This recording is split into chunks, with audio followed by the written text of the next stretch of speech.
Hola gente, ¿cómo están? Hoy vamos a hablar de las tan temidas humedades. En realidad voy a contar un poco las experiencias que ya tuve y por qué es tan difícil diagnosticar y tratar las humedades. En estos años de carrera ya tuve un montón de casos de problemas de humedad y ni siempre es lo que parece. Entonces por eso yo recibo todos los días un montón de preguntas. Arki, ¿qué puedo hacer? Mi pared tiene humedad. Yo no puedo diagnosticar sin ver de dónde es, de dónde viene la humedad. Y aún viendo de dónde viene la humedad, a veces es muy complicado tratar y sanar las humedades. Entonces voy a contar varios casos aquí y hice este video porque esta semana me mandaron una placa antihumedad, entonces me pareció venir a hablar esto porque están vendiendo una solución que no es la más adecuada. Entonces voy a contar varios casos que ya tuve y por qué es tan difícil tratar y por qué es tan necesario tratar también. No podemos dejar que las humedades debiliten nuestras estructuras de edificio. Entonces voy a empezar con un caso que era una construcción de mi familia, de mi mamá. Mi mamá tenía unos salones comerciales así con losa y en una de las salas siempre en la esquina había una humedad horrible así por la pared. Y nosotros pensábamos que era porque la losa estaba expuesta. Yo siempre también digo que la losa no puede quedar expuesta. Entonces teníamos así en la pared una humedad re fea, hicimos de todo, tratamos la losa, después techamos la losa, la humedad no paraba, entonces no sabíamos de dónde venía esa humedad. Y después, en algún momento, picamos la pared para ver de dónde venía la humedad. Y ahí había un cañito de agua que se dejó para pasar al segundo piso cuando se construye un segundo piso. Ese caño estaba roto, entonces todo ese tiempo esa humedad venía de ese caño y nosotros no sabíamos. Entonces es muy complicado así dar un diagnóstico de comienzo porque puede ser de diferentes puntos y de diferentes cosas que vienen esas humedades. También hay las humedades que son muy comunes, son las humedades que no se hizo una impermeabilización en las vigas de encadenado, que son esas humedades que aparecen bien abajo en el piso y es muy común, yo suelo ver mucho, incluso acá en mi casa tengo, pero en fin, se humedece todo en la parte de abajo. Eso se llama humedad por capilaridad. Esa humedad aparece porque no se hizo buena impermeabilización en la viga encadenado. ¿Qué es la impermeabilización en viga encadenado? Es la impermeabilización con el asfaltín, que se pone toda una capa del asfaltín, que es un impermeabilizante ahora me olvidé, pero es ese impermeabilizante negro que se pone en toda en todo alrededor de la viga encadenada. Entonces, ese sí o sí siempre recomiendo y es importantísimo de hacer. Después, otra humedad que suele aparecer es en la unión del lindero del vecino con nuestra pared. ¿Qué pasa? Ahí se suele hacer muy mal esa unión. Una, cuando tienen la pared y el lindero del vecino más bajo, suele entrar por ahí y se humedece toda nuestra pared. Otra, cuando están pegados y no se aísla ahí arriba. ¿Qué pasa? Yo cuando tengo mi pared y la pared del vecino más baja, se debe hacer una carpetita o una pendiente para que el agua no entre ahí. Si se hizo esa carpeta y el agua sigue entrando ahí, les recomiendo poner una canaleta para que haga que el agua caiga ahí en la canaleta y baje y no entre adentro de tu construcción, porque eso también es muy común de verse. Entonces esa también es una solución para ese tipo de infiltraciones, ¿verdad? La unión del vecino con nuestra pared. Otra infiltración muy común que es también cuando se deja una muralla hacia el vecino y empieza a infiltrar esa pared, es porque no se trató al otro lado. Cuando van a dejar así una pared expuesta, tienen que revocar con impermeabilizante y tratar para que no pase la humedad a tu casa, ¿entendés? Porque tienen que tener algo en cuenta en su cabeza. Para tratar las humedades se debe descubrir de dónde entra el agua, no tratar la pared que está teniendo humedad. Se tiene que descubrir de dónde el agua entra a tu ambiente, ahí impermeabilizar y bloquear la entrada del agua. Porque mientras no se encuentre de dónde el agua está entrando a tu pared, a tu ambiente, no vas a conseguir tratar. Entonces, cuando dejan una pared expuesta al lado del vecino sin revocar, sin ponerle impermeabilizante, sin hacer nada, obviamente va a entrar agua porque el ladrillo es poroso y va entrando el agua hacia tu ambiente y ahí va a haber la humedad tan temida. Las humedades de losa. Aquí en Paraguay, voy a hablar de aquí de Paraguay. Aquí en Paraguay nuestro clima es muy extremo. Por ejemplo, de mañana salimos lleno de camperas, con frío, y de noche estamos de blusita y short, ¿verdad? Entonces nuestro clima varía mucho en pocas horas. Eso hace que los materiales trabajen mucho. Entonces, cuando se hace una impermeabilización con losa, con alguna manta o algo, se debe retocar cada tanto. Porque ese material, por más elástico que sea, él trabaja. Porque nuestro sol es muy caliente, entonces va secando ese material. Y con el tiempo él va a empezar a rajarse y va a empezar a infiltrar de nuevo tu losa. Por eso yo siempre digo que no se deja losa expuesta. Se hace siempre un techito a menos que vayas a construir en un breve periodo de tiempo.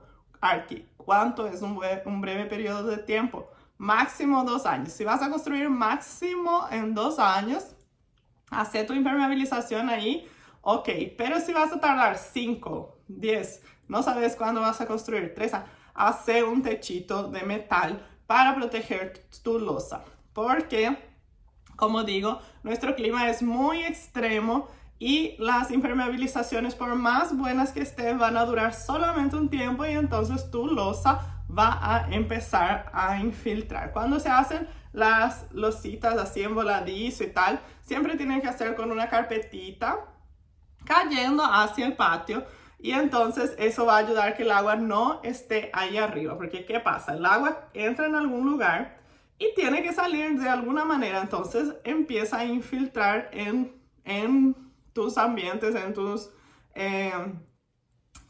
en tu ambiente, en tu losa, en tu pared, en tu todo. Entonces el agua entra y tiene que salir de alguna manera.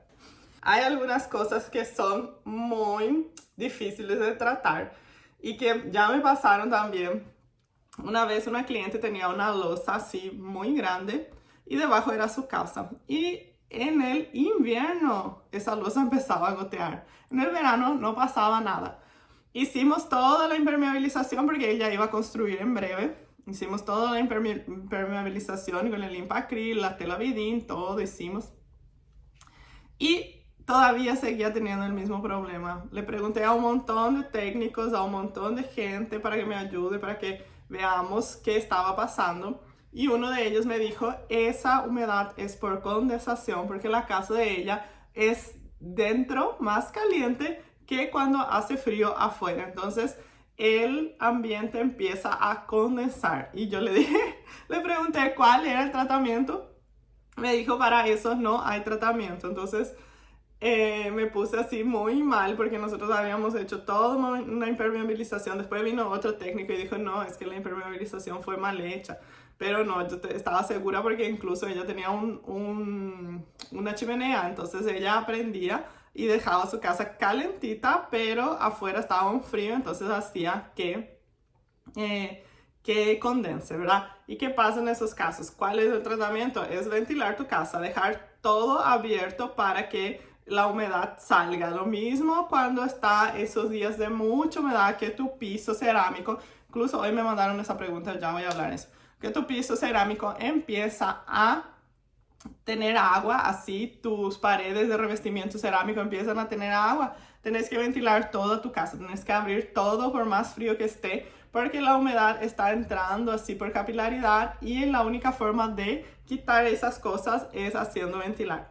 Hoy me preguntaron justamente por qué los pisos de cerámico empiezan a sudar así. Y es porque su composición, tenemos arcilla en la composición de la base del piso cerámico. Entonces eso hace que la humedad pase y empiece a sudar en el invierno. Entonces, ¿y qué hacer para eso? Elegir un piso de porcelanato. Los pisos de porcelanato no hacen eso porque no tienen arcilla en su composición.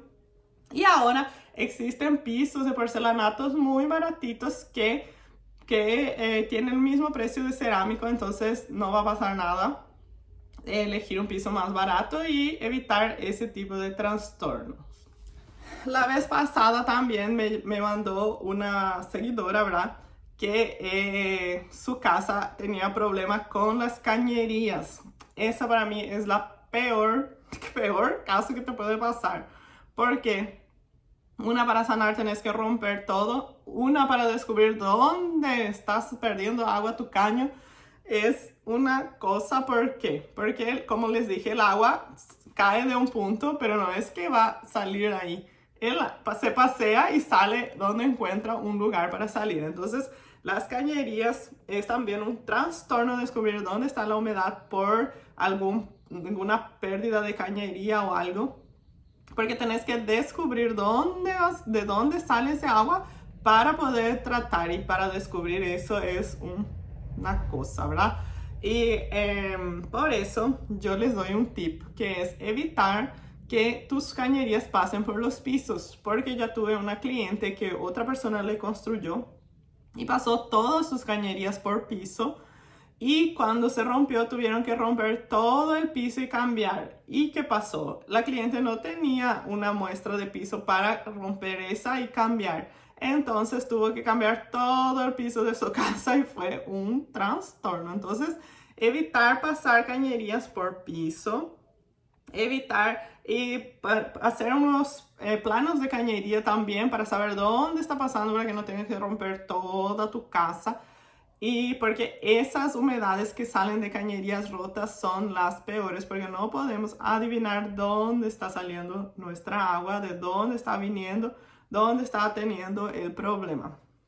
Entonces hago este video cortito para que vean algunos casos de infiltraciones y sepan que yo no puedo dar diagnóstico sin ver de dónde veo la infiltración.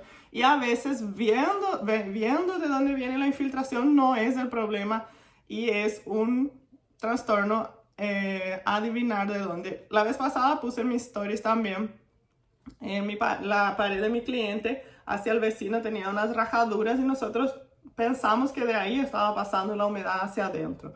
Tratamos de eso y vimos que no era eso, que aún seguía pasando humedad.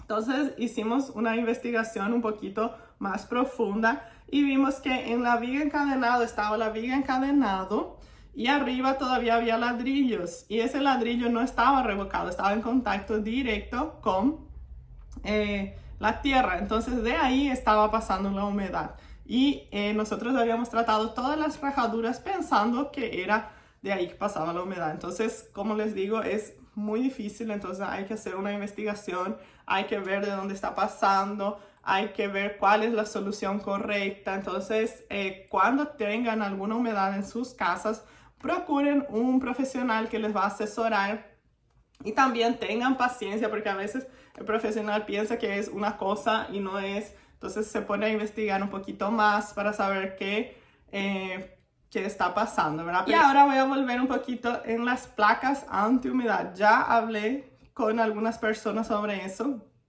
y voy a volver a hablar. ¿Qué pasa? ¿Por qué yo no recomiendo las placas antihumedad? Porque es solamente un maquillaje a tu problema, porque cuando le pones esa placa de antihumedad a alguna pared que tiene humedad, vas a esconder ahí tu humedad y no vas a saber más en qué estado está. Las humedades debilitan nuestras estructuras, debilitan nuestras losas, debilitan nuestras paredes. Tienen que ser tratadas sí o sí, no ponerle un maquillaje. Entonces yo no recomiendo esas placas de antihumedad. Y recomiendo tratar primero la pared. Si quieres poner esa placa antihumedad después como una decoración o algo, no hay problema, pero no como soluciona el problema. Solucionar el problema es tratar de dónde está viniendo esa humedad. Espero que este video les haya servido. Si les gustó, deja un like y compartir para que más gente vea. Nos vemos el próximo domingo. Muchas gracias.